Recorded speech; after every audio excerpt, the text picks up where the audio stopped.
Welcome back, episode 2. Took us a minute to get here. It's been chaos. There has been some chaos. All right, let's jump into it. Today is all about Koda. Jordan's really cold, so she's trying to... We're still not getting paid. So our heat is not on, and it is 50 degrees in here. The dog is shivering. So am I. Hopefully the government opens back up, so yes, we'll get paid soon, hopefully. Hopefully get paid soon. We have been blessed, though. We've gotten some friends to give us some stuff, and then we just also had a pilot outreach thing where they donated a lot of stuff to my work, and we took advantage of that for sure. Yeah, we had some good old spam fried rice for dinner last night. It was great. It was pretty good. Okay, so this episode is supposed to be about Koda, and I don't know, it may be a little emotional. I feel like, he was our first kid. For sure, emotional. Denali desperately wants the chair in between us. Maybe we'll figure that out in the future. No. All right, let's get right into it. Koda's early years. Let's talk about... So, Koda was conceived in Alaska. Yeah. And at our 20-week appointment. Oh, my gosh. Your mom was there. My mom was there. And the doctor was not young. So he should have known better. But bless his heart. Well, and whoever the nurse was, didn't give us any good signs. She was doing exactly what she should do, though. She didn't say anything. For sure, but it was scary because we were like, why aren't we getting any We sat there in silence for 40 plus minutes while she took measurements and was looking and looking. Yeah. The tech. I don't know what you call it. Nurse tech. Anyway. Yeah. And then doctor came in 15 minutes later and said... I've got some bad news. Did he say it just like that? I remember it clear as day. Yeah. He said, I've got some bad news. And I immediately started bawling. Our first baby. And he told us, we've got some bad news. I assumed the worst. It makes me weepy just thinking about it. It was awful. Anyway, he goes, we can't find his left hand. And... expecting everything to be perfect, that was your just first awful kid, to hear. First kid. Yeah, that was hard to hear and unexpected. We're our first kid together. Yeah. You had already had one, so we'll talk about him another day. So it was just it was difficult. But it was my first baby with us together as a married couple, and this baby was so coveted because I have lost, not in death, but lost this other child. And so he was so wanted. Not that all babies are wanted, but I was so emotionally raw. For sure. We both were. For sure. And we were in Alaska. We were away from family. Things were different, and it all kind of culminated to be a scare. Hard. Yeah. Hard. Kind of a scare as well. What's wrong? Yeah. I remember. What are we supposed to do about that? Right. And I don't feel like he had much else to offer us except that now we need to do tests and figure out what's next. And is this a genetic thing? Is this a chromosome thing? Is this so after that, we just started flying down to Anchorage. Yeah. So I was in the FAA. That was my first facility. We had been married for a year. We'd known each other for a year and 2 months.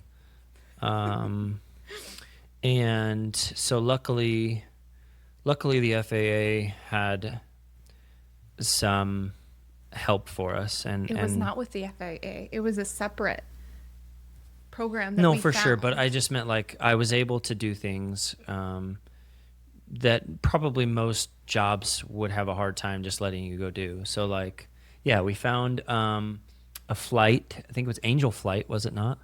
That Something gave like us that. a free flight to Anchorage. Like once a month. And we went there, I think, twice, right? For Koda. At And least. then, and yeah, we got to go kind of get some testing done, and we didn't really get any details out of that from what I remember. We didn't do the amniocentesis. It was an option. I'm pretty sure we decided not to. Yeah, I don't quite remember. But anyway, he's born. Yeah. He comes into existence. There was a lot of stress. There was a lot of anticipation. We were scared. We were nervous. We were excited. He was born January in the middle of the Alaska winter. It was like, what, -30 that day? We had a good doctor, too.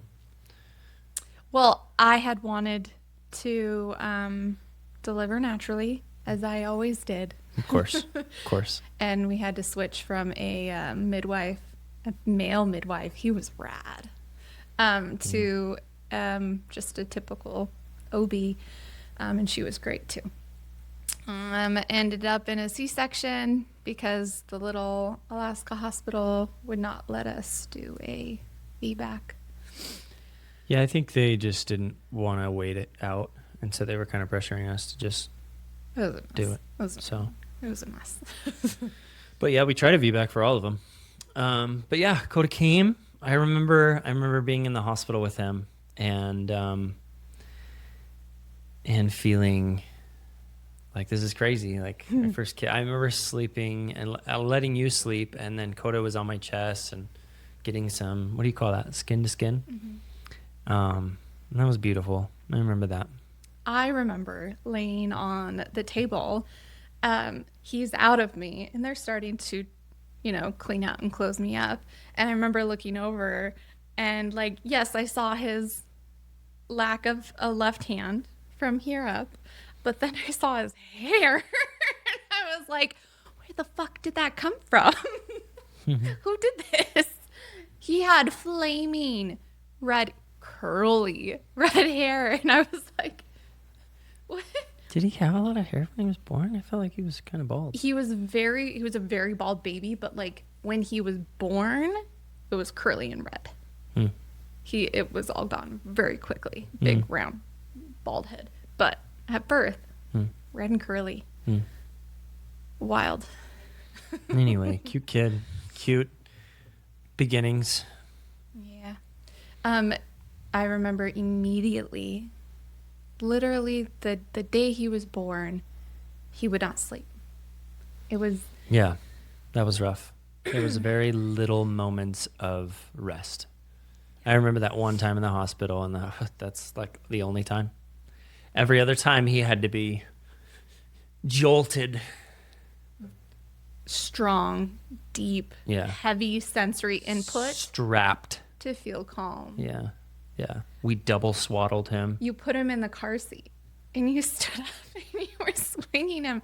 I also remember that I was in a lot of pain, and they had put me on whatever painkillers that did not jive with me, and I was like hearing voices, and he was not sleeping, and I was so tired, and I was like, please take him for a minute so I can sleep, and they wouldn't. So we got home, and then I remember doing like shifts with you because I didn't have a whole lot of time off, especially with the time that we were trying to go to Anchorage as well for the genetic testing. But yeah, so we did shifts. I would stay up till like 2 a.m, and then you would wake up and be up the rest of the day. Because they did And then not I- have paid paternity leave back then. So Yeah, they didn't have paid paternity leave. Now they do. But They anyway, do. but yeah, so I would go to bed at 2 and then wake back up at like 7 to go to work. So it was a wild time. it was really hard. So Koda, they on his paperwork, they called it extreme colic. Koda would not sleep for longer than 30-minute increments, and Yeah. he would not cry. He would scream. Yeah, it was screaming. And good thing this was our first child, because I cannot imagine doing that now. Like, it was so taxing. Yeah. But we were so excited. We were so new that it was like, it was okay. We got through it. But It was tough in Alaska too. We were super far from family. We did have your parents come out, and then my mom came out. they took shifts. Yeah, everyone tried to help. It was a rough time. I remember our doctor saying how because he had red hair, he was probably going to be Spicy. a spicy baby. He was going to be a little bit harder than normal, and we were it's already hard enough. I remember that doctor's visit. She's holding him like football holding him Yeah, and doing this so that he would shut up so that we could talk about what was going on. Yeah, it was tough. It was rough. So we definitely noticed some differences right off the bat, right? I mean, there was some sensory things. Yeah, so Koda had to be swaddled, double swaddled, like sure. tight, and then always moving. For sure. And even as he grew, though, it just felt like he never really liked to be held or kissed or hugged too much. Yeah, he didn't like to be Touched, cradled really. and stroked and kissed and Yeah. snuggled. Yeah. He just needed that. Even like touching his arm or something. I remember like if you did it too much, then he would get mad. Like, I don't know. Just remember those kinds of things. Yeah. But so I don't know if did we plan on leaving? I don't think we planned on hard shipping out until he was born and the colic was, Yeah, no, it was extremely difficult, and we dealt with it for a year. So we were like, we're out of here. 3 months in. My vice president of NATCA, of my union, was like, hey, we'll help you if you feel like it, this isn't the place for you. And we were like, yeah, let's head back to my parents in California. And so we did. We were out of there in a month. Really quick, packed up, shipped a bunch of our stuff home, and everything. We shipped everything. Sold our car. And sold everything else. Yeah, sold our nice couch. Yeah, it was crazy. I mean, we had started a life there and then turned it all around. Yeah. To Your go back to mom California. and grandma had bought us like a nursery full of furniture. Oh, yeah. Yeah. Didn't even get to use. Yeah, I remember because it was our first kid. Like everyone kind of helped out. Yeah. It was hard. What other things stood out though with him? Social cues. So, I mean, I think everything was pretty atypical. Koda was, as far as milestones, Koda was above and beyond. Like he did. He started walking super early. He started walking at 9 months. 9 months, yeah. We kind of expected that though. Like he was so stiff that we were like, he's just going to be walking like soon. Well, he had And he just surgery. started walking. We call it his nub. He had surgery on his nub because he had been crawling so much from like very early. Yeah, trying to get up to walk. And they had diagnosed him with tumoral calcinosis, another like crazy diagnosis I'd never heard of. But he developed this like calcium deposit on the tip of his little nub from crawling, putting lots of. We didn't know what it was until. Yeah. So they chopped it open, removed it, and he couldn't crawl because he couldn't use his little nub to crawl. And so he immediately started walking, climbing out of his crib. Crazy. Yeah. So we had to figure out how to, hobble the child, keep him safe. I feel like but I do feel like that was the moment when like things started to start to change. Escalate. Sure, but also get maybe a little bit better for a moment. As far as the screaming went away, and that was one of our biggest, like, please let us sleep. Like the screaming started to go away, and for sure, he was a puker too. Oh yeah, avid puker. And we tried everything with that, and we bought all of the insurance for that. Sure. To get him all the special formulas, which never really did work. He just puked himself silly until he stopped. Yeah, we went through every formula there was possible for him. Yeah. I remember going to like Sam's Club and just trying to find anything possible, Fred Meyer's, anything possible. And then he was on that I don't remember what it was called. expensive, or how insurance was paying for it. Yeah. Some sort of formula. It had to be the pre-mixed, so it came already mixed. Yeah. And we would drink it and then throw up. his $40 Yeah. Drink. bottle of formula. Yeah, crazy childhood. I remember that, well, we did try to breastfeed too, and he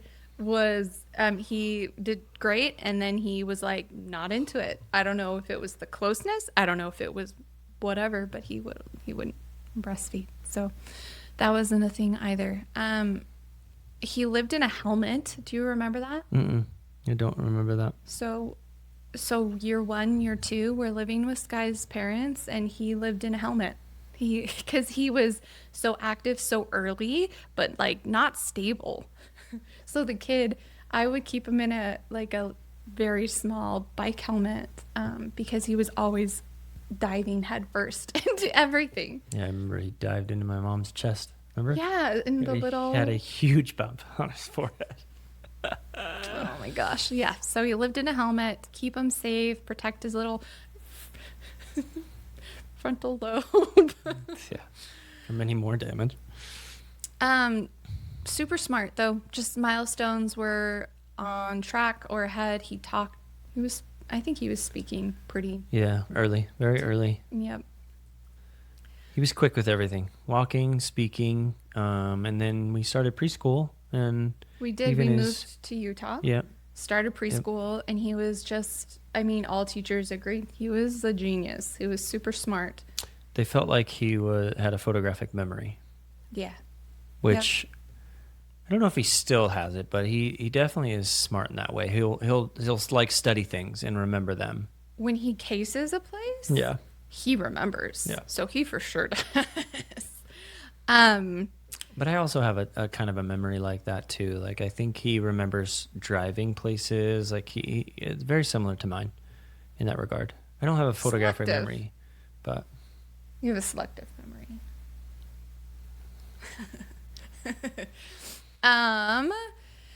what else? And then I mean, things just kept escalating.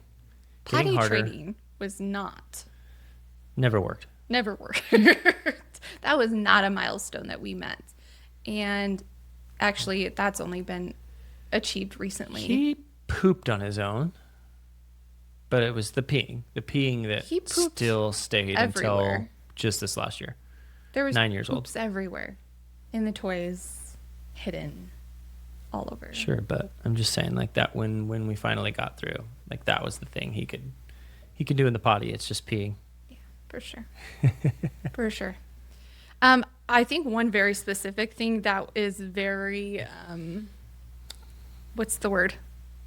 Hallmark to autism is he would like separate things. He would organize things. He would line things up. Maybe Color, shape, somewhere on the spectrum. size. Yeah, that was the one thing that I was like, he would take his little toy cars and line them up like in a long line, perfect. Little Don't like touch OCD it. style, yeah. Not Yeah. OCD, but I have very that. particular. Sure. Very particular Sure. for sure. Color code things, yeah. Yeah. What else? Reading super early. Yeah, he loves to read for sure. He's a very good reader. All right, and then 4 years old. So I think so there was the colic, there was the I mean, we didn't mention it too, but that was the other thing I was going to bring up was he also was born with only one genitalia, right? Oh yeah. He had one testicle. So that was another so- reason we moved out of Alaska because we were like, we Is don't, this all connected? yeah, we don't know what's going on. We need to figure this out. So Yeah. we went to San Francisco. Saw a geneticist there. Yep. So did a And bunch they of were things. like, give us $15K and we'll, Yeah. maybe or maybe not be able to tell you. Yeah. So we passed on that. What else? Oh, so his tantrums. I think that was also a big marker that pushed us to like Yeah. Seek for help. Yeah. seek out help. His tantrums were not like typical. They were hours long. They Yeah. were self-injurious at the beginning there. Like when he was 3, 4, 5, he would like smash his head against the wall. He would throw himself on the ground, scream. And I think some of that's normal, but yeah, his For tantrums sure. just, But they were so long and so big. yeah, for sure. Um, For sure. over anything. I have a very vivid memory of walking him to school, and he threw one of those tantrums because I wouldn't put his seatbelt on. We were walking to school. There was no seatbelt, but it was just like huge.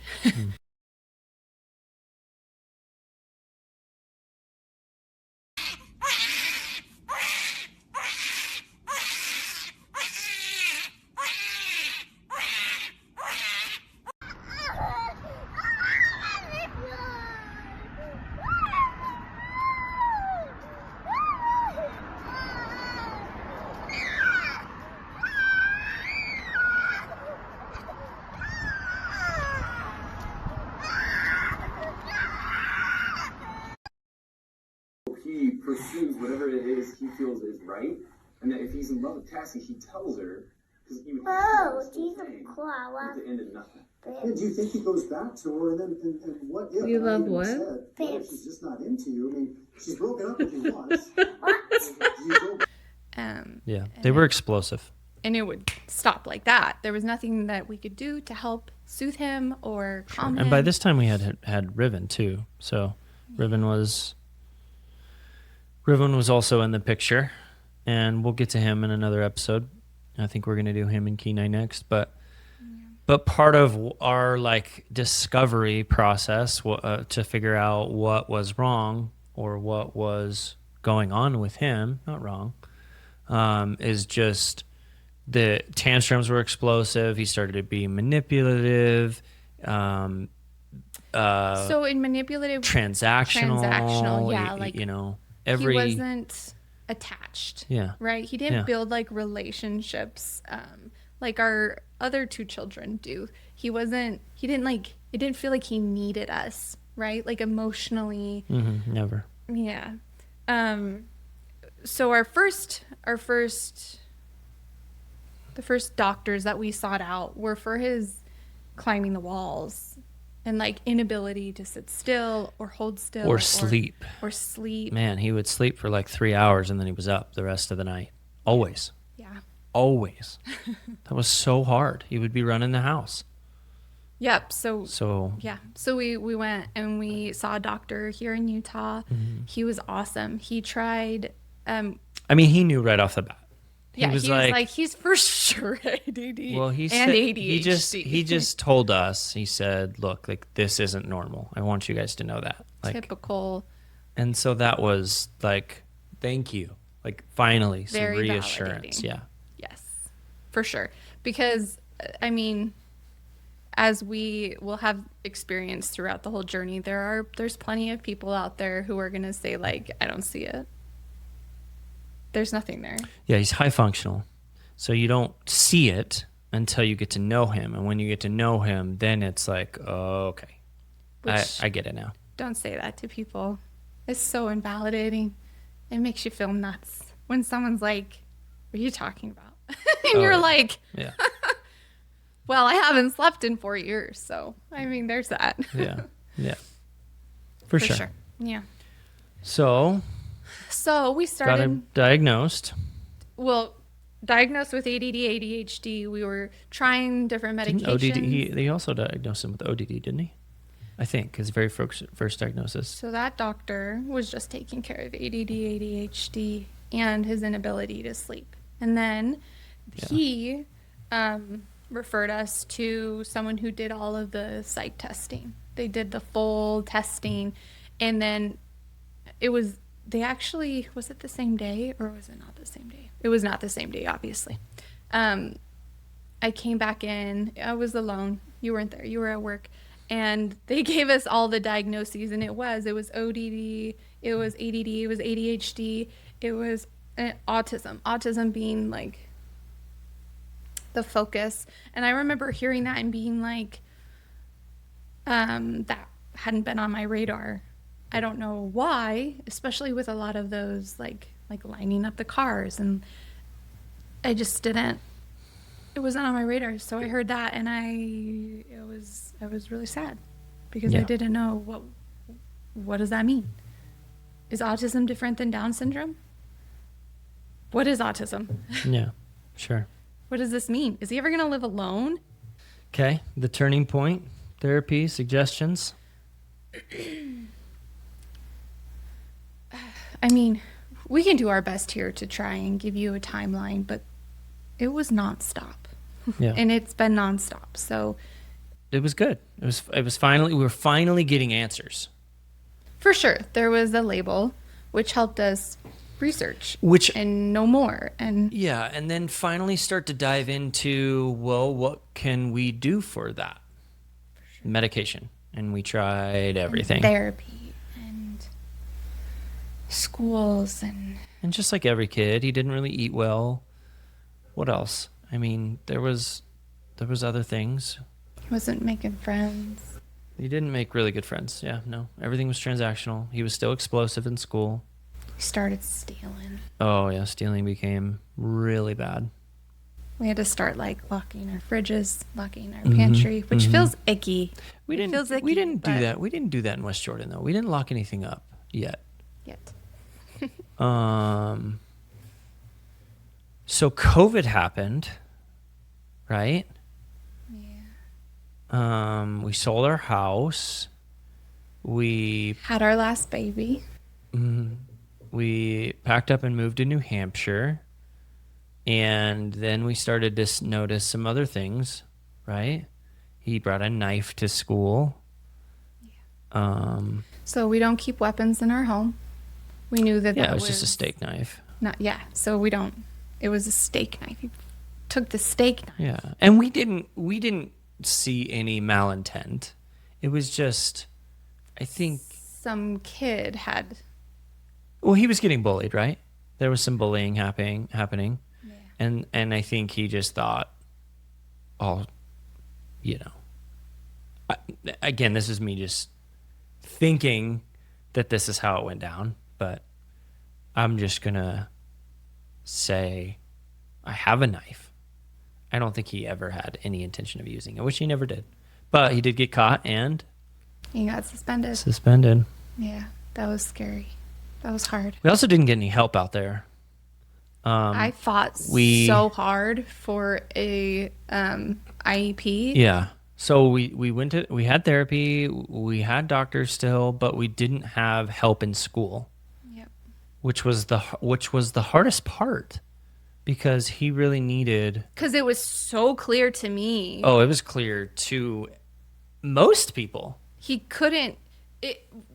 So there's very specific wording, as anyone knows who's tried to deal with an IEP, that it has to be affecting his education. And it was because he wasn't present. He wasn't there. He was getting suspended. He was getting sent to the principal's office. And so it was affecting it, but they wouldn't do Yeah, it. because he was so smart. 'Cause He he was was excelling in everything. So smart. And so it was like, that's not the reason you have an IEP. But we lived very rural. and Yeah. we lived where there weren't very many resources. Yeah, So- very conservative town. They just don't deal with that very often. Or choose not to. And they think it's just the parents' fault. That was rough. That was hard. Yeah. That was emotional. And again, another point in our time. So we had moved from Alaska to California to Utah and now to New Hampshire. So just kind of like recapping it all together, lots of moves, probably a little stressful on everyone. For sure. Hard on the kids. Maybe hard, yeah, on them. And with not finding good help really anywhere we went that was consistent really or Very disheartening. was difficult. And then New Hampshire happened and she loved New Hampshire and I hated it. So, and seeing this and everything I was going through while we were out there, that was another reason why I pulled back and was like, I can't do this anymore. Let's move back. We didn't have a choice. Like, if we didn't want to be there, we had to go back to Utah. For sure. So, For sure. So, that's the next part in our journey. We come back to Utah and then we'll get into that in our next episode. sounds good. So, crazy journey so far. Makes me tired just talking about it. It's So by been a this ride. time, we'll just end with Koda is now 7. So we moved back when he was 7. Yeah. So now he's 9. So we got another 2 years to talk about. And we had tried ABA, OT. We'll get there. All those are way back before we did we'd try- even moved We tried ABA before? at West Oh, Jordan. yeah, we did. Yeah, that's true. Not successful. We did try a lot of things that just, again, weren't good. For Koda, because For his Koda. executive functioning was great. That wasn't, that's not the issue for Koda. Yeah, occupational therapy didn't do anything. ABA was, you can get into that whole story. That was terrible. Talk therapy. Just nothing Absolutely worked. not. Nothing worked. So, well, in the next episode, we'll get more into coming back to Utah, what we did find, what worked, what didn't work, All of our turning points. how it affected the rest of us, and we'll wrap it up with Koda next time. Thank you guys for watching. Bye.